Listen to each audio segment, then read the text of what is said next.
노년에 대한 두려움을 느껴본 적 있으신가요? 요양원에 보내져 방치된 노인들의 이야기는 종종 우리의 가슴을 먹먹하게 합니다. 혹시 자신이 그런 상황에 처할까 두려운 마음이 드신 적은 없나요? 또는 아이를 키우는 일이 무의미하다고 여겨 헌신하지 않겠다고 다짐하신 적은요? 그렇다면 이 이야기를 한번 들어보세요. 이는 요양원에 어머니를 맡긴 딸, 오정신의 이야기입니다. 오정신은 초등학교 시절 5남매 중 막내로 태어났습니다. 그러나 막내의 자리는 그리 편안하지 않았습니다. 언니와 오빠들은 나이가 많아 그녀를 보살피기보다는 집안의 일들을 맡겼고, 자연스럽게 어린 정신은 집안의 크고 작은 책임을 감당해야 했습니다. 오빠는 정신보다 6살 이상 나이가 많아 집안의 중심 역할을 맡았지만 이는 단지 상징적인 위치에 불과했습니다. 실질적으로 집안의 모든 일은 어린 정신의 손을 통해 이루어졌습니다. 정신의 어머니는 당시 흔한 구식 사고를 가진 여성이었고 아들만을 귀히 여겼습니다. 장남을 위해 헌신하며 그의 뜻대로 모든 것을 맞췄습니다. 이런 환경에서 정신은 자연스럽게 가족 안에서 가장 낮은 위치를 차지하게 되었습니다. 어린 그녀는 자주 속으로 이렇게 되뇌었습니다. 다시 태어난다면 나를 가만히 두었으면 좋겠어. 혼자 조용히 살 수 있다면 얼마나 좋을까. 가족의 평온을 깨트린 사건은 큰오빠가 결혼하면서 시작되었습니다. 우유부단하고 힘이 약했던 오빠는 동네에서 강단 있고 엄격한 성격으로 유명한 여성과 결혼하게 됩니다. 당시에는 밥을 짓기 위해 난로에 불을 지펴야 했고 추운 겨울 새벽에도 일찍 일어나야 했습니다. 이런 상황에서 초등학생인 정신은 작은 손으로 밥을 짓고 청소하며 빨래까지 도맡아야 했습니다. 그 시절 어린 딸이 집안일을 하는 것은 흔한 일이었지만 정신의 경우는 특히나 혹독했습니다. 큰오빠의 아내는 집안일을 맡기면서도 전혀 거리낌이 없었고 그녀는 종종 정신을 하녀처럼 부렸습니다. 추운 새벽에도 불을 피우고 밥을 지으며 자신만의 시간을 가질 여유는 전혀 없었습니다. 어린 정신은 힘겨운 하루하루 속에서 자랐고 그 누구도 그녀의 희생을 이해하거나 돌보지 않았습니다. 이처럼 고단한 환경 속에서 자란 정신이 어머니를 요양원에 맡긴 선택은 과연 그녀의 냉담함에서 비롯된 것일까요? 아니면 어린 시절부터 쌓인 상처와 외로움의 결과였을까요? 그때는 어린 딸이 집안일을 하는 게 이상한 일이 아니었지만 나는 아내를 너무 잘 대해서 이웃들이 놀랐다. 그래, 이것도 빨아. 조카 똥도 빨아. 언니, 내일 학교 끝나고 친구 집에 놀러가. 저녁은 누가 만들래? 우이와 닮을 리가 없는 신우가 정실이는 하녀 같았다. 바쁜 일인 줄 알면서도 놀고 돌아온다는 말을 듣고 정신이는 학교 끝나고 친구들과 놀지도 못하고 집으로 달려가 온갖 집안일을 해야 했다. 도와야 할 일이 너무 많아서 언니, 오빠들이 하지 않는 일도 다 하게 되었고 정신이는 마당에서 놀고 백구처럼 먹는 것 외에는 할 일이 없었다. 삶이 부럽지 않을 수 없었다. 늦잠을 자는 날엔 이복 언니가 야단을 쳤지만 때리는 게 나았다. 어린애가 그 무서운 성질을 참는 건 참기 힘들었다. 그래서 학교 끝나고 현관문 앞에 서기만 하면 다리가 떨렸다. 집에 가고 싶지 않아서 해가 질 때까지 집안을 어슬렁거렸다. 적절한 때에 나를 떠받쳐 주어야 할 목이 되어준 엄마가 어디 계신지 묻고 싶었다. 어머니는 큰오빠의 말이라면 쓰러져 죽을 사람이었다. 큰오빠는 이복 언니 말을 듣고 어머니는 큰오빠 말을 들었기 때문에 결국 어머니는 제 불행한 어린 시절을 제 때에 더 불행하게 만들었다. 어느 날 조카를 돌보다가 침대에서 떨어졌다. 그는 제 큰 손자였고 집안의 모든 사람이 사랑하던 큰오빠의 두 살배기 아들이었다. 아이의 눈물, 어린 울음소리와 적절한 시기에 들려오는 비명소리에 나는 부엌으로 들어갔다. 거기 있던 엄마가 당황해서 달려나왔다. 이게 뭐야? 진구가 플랫폼에서 떨어졌다. 정상 씨가 낮은 플랫폼에서 뒤로 넘어지는 아이를 붙잡았다. 아이는 팔꿈치만 살짝 긁혔을 뿐 아이를 감싸고 넘어졌는데도 여전히 다쳤고 턱에서 피가 흘러내렸다. 어떡하지? 진구는 다치지 않았다. 다행히 내가 붙잡아서 대답했다. 엄마는 정상 씨의 말을 듣지 않고 정상 씨의 뺨을 때렸다. 미친놈이야. 아무것도 제대로 안 해. 노예 같은 우리 큰손자를 다치게 했잖아. 너무 무서운 표정이어서 나올 뻔한 눈물도 사라졌다. 미안해. 정상 씨에게서 아이를 빼앗은 엄마는 피 흘리는 마음을 못 본 듯 했다. 너 때문에 살 수가 없어. 자식이 아무리 없어도 이렇게는 모자라. 어머니는 빨갛게 부은 가슴을 움켜쥐고 있는 정씨를 노려보며 말했다. 먹지 말고 돌아봐. 추운 봄 날씨가 다 그래. 나는 새벽까지 마당에 서서 눈물을 흘렸다. 어머니의 날카로운 행동이 새 시누이의 폭행보다 나았다. 그 말은 정을 더 아프게 했다. 어린 정에게 어머니는 온 세상이었지만 정씨는 어머니에게 자신의 일부를 내어줄 수 없을 만큼 소중한 사람 같았다.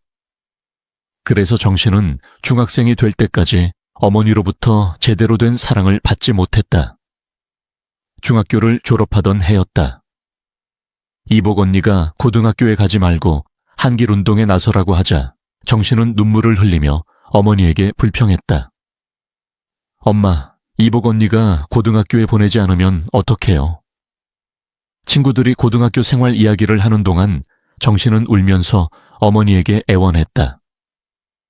여자애가 중학교에 보내도 괜찮을 텐데. 이복 언니 말을 들어. 집에서 괜히 떠들지 마. 나도 고등학교 가고 싶어. 엄마, 이복 언니한테 얘기해. 난 그 정도는 배웠어. 이제 집안일을 도와야지. 엄마는 차갑게 돌아섰다. 결국 중학교 졸업식이 정신이의 마지막 학교 날이 되었다. 아침에는 한길 캠프로 끌려가고 낮에는 시장에서 물건을 팔고 밤에는 집안일을 했다. 갑자기 정신이는 평생 이렇게 살 수 없겠다는 생각이 들었다. 정신이는 급류가 되어서 집을 뛰쳐나왔다. 젊은 여자가 세상에서 혼자 사는 건 쉽지 않았다. 아, 정희는 돈 버는 일이 별로 없어서 열심히 일했다. 몸은 지쳐 있었지만 마음은 그 어느 때보다 편안했다. 정신이는 그렇게 가족들과 인연을 끊고 살았다. 그녀의 이복 언니, 그녀의 어머니, 그녀의 오빠들, 그녀의 형들은 모두 정신에게 가해자일 뿐이었다. 10년이 지나 정신은 가정을 꾸리고 살았다. 그녀는 가끔 어린 시절 친구들을 통해 그녀의 가족 소식을 들었지만 그게 전부였다. 그녀는 아이를 낳고 살아가면서 지난 세월이 얼마나 가슴 아팠는지 깨달았다. 자신의 아픔에서 회복된 자신의 자식을 키우고 나서 그녀는 어머니가 자신에게 얼마나 잔인했는지 고통스럽게 깨달았다. 그녀가 짓밟고 주먹을 휘두르지 않는 한 그것은 폭력이 아니었다. 정신은 자신에게 행해진 일들이 폭력이고 확장이라는 것을 깨달았다. 부모가 목숨을 바쳐 그녀에게 주는 사랑은 그들이 그녀에게 준 사랑이다. 어린 시절에 그녀에게 새겨진 깊이 뿌리 박힌 감정은 시간이 지나도 사라지지 않았다. 정신은 자식이 하루하루 자라는 것을 보며 어머니를 생각했다. 그녀는 원망스러웠지만 한편으로는 어머니가 어머니였기 때문에 미웠다. 나는 또한 그리움도 느꼈다. 정신은 곧 자기를 찾아온 어머니와 함께 앉았다. 어머, 어떻게 왔니? 손자한테서 들었다. 정신의 친구에게서 들은 어머니는 10년 넘게 보지 못한 딸이 어떻게 지내는지 궁금하지 않은 듯 당장 장사를 접었다. 전화할 때 말했잖아. 도장 가져왔어? 왜 지금 필요해? 집안일에 쓸 수 있다고 했잖아. 형들은 다 내주고 너만 남았잖아. 이걸 가져가려고 온 거야. 그러니까 걱정하지 마. 다치지 않을 테니까. 내가 잘 살았는지 걱정하지 마. 나 얼굴을 보면 잘 살았을 것 같아. 더 할 말 없으면 일어나. 정신이 서둘러 나왔다. 지난 세월이 무의미하게 느껴지는 짧은 만남이었다. 마치 누군가가 쫓아오듯 어머니는 급하게 걸음을 옮겼다. 정신은 자신도 모르게 애틋한 재회를 기대하고 있었던 모양이다. 그리고 정신은 잠시 엄마를 잊었다. 그러던 어느 날 동생에게서 전화가 왔다. 너도 내 도장, 아버지가 돌아가시고 시골집은 내가 물려받았고 어머니는 모든 것을 큰형인 내게 줬다. 어머니는 마치 가족이라는 핑계로 도장을 훔치듯 가져갔고 결국은 그런 이유였다. 처음부터 예상하지 못했지만 황당했다. 알고 싶지 않으니 전화하지 마. 전화를 끊고 남편과 통화했는데 오랜만에 눈물이 났다. 10손가락을 다 물어뜯으면 아프지 않은 손가락이 없다는 속담이 있다. 어머니는 큰아들에 대한 극심한 사랑에 고개를 숙였다. 화내지 마. 어차피 우리 가족은 사실상 아무것도 아니었어. 돈 없이도 잘 살았어. 알지만 그래도 슬프다. 어머니가 없었으면 좋았을 텐데. 남편의 위로에도 불구하고 속상한 마음을 감출 수 없었다. 남편과 자식만 가족이라는 생각으로 살겠다고 다짐했다. 몇 년 후 저는 잘 먹고 잘 사는 줄 알았던 어머니에 대한 예상치 못한 소식을 들었습니다. 어머니는 요양원에 있다고 했습니다. 무슨 말일까요? 정확히 그대로입니다. 큰형이 전화를 했습니다. 어머니를 데려가라고 했습니다. 어머니는 치매에 걸려서 요양원에 계셨습니다. 저는 완전히 마음이 막혀 아무 말도 할 수 없었지만 동생은 계속 말했습니다. 형이 너무 심합니다. 그렇게 재산을 다 가져갔으면 어머니를 끝까지 돌봐야 했을 겁니다. 어머니는 요양원에 있을 정도로 상태가 나빴습니다. 그 말씀도 사실입니다. 형은 시골 땅을 팔고 이민을 간다고 해서 요양원에 보냈습니다. 제가 무슨 말씀이냐고 물었더니 갑자기 데려가라고 했습니다. 말이 되나요? 데려가는 게 아니라 요양원에 맡긴다고 했습니다. 아, 그렇군요. 다른 형들은 어머니에 대한 좋은 기억이 없어서 아무도 어머니를 걱정하지 않는 것 같았다. 나는 어머니를 보러 갔다. 나는 일로 바쁘다. 어떻게 갈 수 있니? 그러자 그가 전화해서 어떻게 해야 할지 말했다. 어머니와 헤어진 지 20년이 되었다. 너는 내가 뭘 하길 바라니? 모르겠다. 전화를 끊었다. 그러자 그는 핸드폰에 갇힌 채로 손을 놓지 못하고 앉아 있었다. 그는 큰아들에 대한 노래를 불렀지만 결국 그는 그가 죽을 때까지 아무도 돌보지 않고 요양원에 혼자 있다는 소식을 들었다. 나는 웃을 수도 울 수도 없었다. 새 시누이의 성격을 생각하면 아픈 시어머니를 돌보는 건 상상도 할 수 없는 일이었다. 정신이는 그냥 모른 척하고 이렇게 살기로 했다. 그녀는 이제 어머니를 책임질 필요가 없다고 스스로에게 말했다. 아, 두세 달쯤 지나 정신이가 갑자기 어머니가 있는 요양원에 전화를 걸었다. 김정순이다. 그녀는 살기 힘들어요. 건강도 안 좋아요. 고열이 있어요. 누가 찾아와요? 예전에는 몇 번 오셨는데 요즘은 아무도 안 오세요. 못 온다고 하셨어요.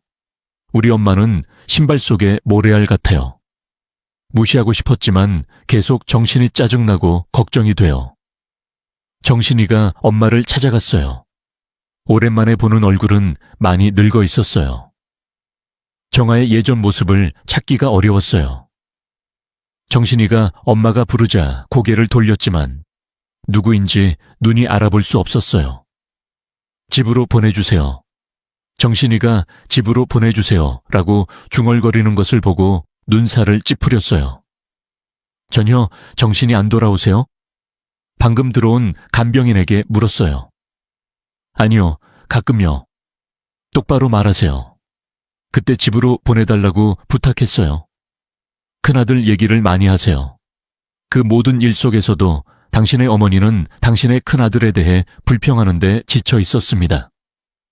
만약 당신의 큰형의 어머니가 당신의 늙은 어머니와 그런 어머니를 뒤에 남겨두고 자신의 가족만 남겨두고 이렇게 될 줄 알았다면 그녀는 나는 그 사랑을 공평하게 나누었을까? 더 이상 지켜볼 수 없어서 요양원을 나왔다. 어머니는 절실히 집에 가고 싶어 했지만 형제들은 아무도 가고 싶어 하지 않았다. 그 후로 정씨는 가끔 어머니를 보러 갔다. 다행히도 안타깝게도 어머니가 정신이 나간 적은 없었다. 어머니가 정신을 차리면 어색한 순간에 할 말이 없었을 것이다. 그러던 어느 날 정씨는 큰아들을 찾아 중얼거리는 엄마 옆에 앉아 알아들을 수 없는 엄마에게 엄마, 더 이상 못 가요. 안 가요. 그동안 엄마를 좋아해서 온 거니까 엄마를 지켜야겠다고 생각해서 온 거예요. 엄마 때문이 아니라 나를 위해서예요. 아빠가 엄마를 돌보라고 했지만 안 왔어요. 어렸을 때 제대로 돌보지 않으셨던 엄마를 평생 돌보고 싶지 않아요. 당신 때문에 남편과 딸이 힘들어지는 건 싫어요. 엄마가 아프고 치매가 있어서가 아니에요. 엄마가 건강했어도 같은 선택을 했을 거예요. 엄마는 그래도 나를 탓할 권리가 없어요. 물론 그녀는 막내딸이었지만 당신은 그녀가 죽은 순간 자신이 죽었다고 느꼈을 겁니다. 그녀는 누구보다도 삶을 훌륭하게 살았지만 아무도 그녀를 찾지 않았던 건 사람들이 욕할 수도 있는 일이죠. 하지만 엄마는 그 이유를 알고 있었습니다. 만약 누군가를 탓해야 한다면 그건 그녀가 아닙니다. 그녀의 사랑을 받아놓고도 그녀를 떠난 장남이야말로 비난받아야 마땅합니다. 어린 시절 엄마는 나를 버렸지만 지금은 내가 엄마를 떠납니다. 그러나 부디 병들지 말고 오래 사세요. 그래야 제 마음이 조금은 덜 무거워질 것 같으니까요. 이제 떠나겠습니다.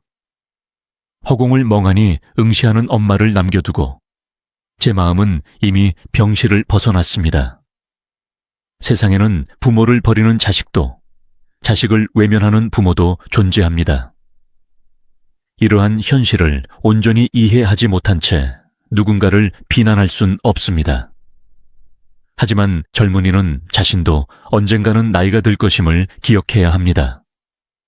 만약 당신은 그에 합당한 대가를 받을 겁니다 라는 말을 듣고 노년의 가슴이 아프다면 스스로의 삶을 되돌아볼 필요가 있을지도 모릅니다.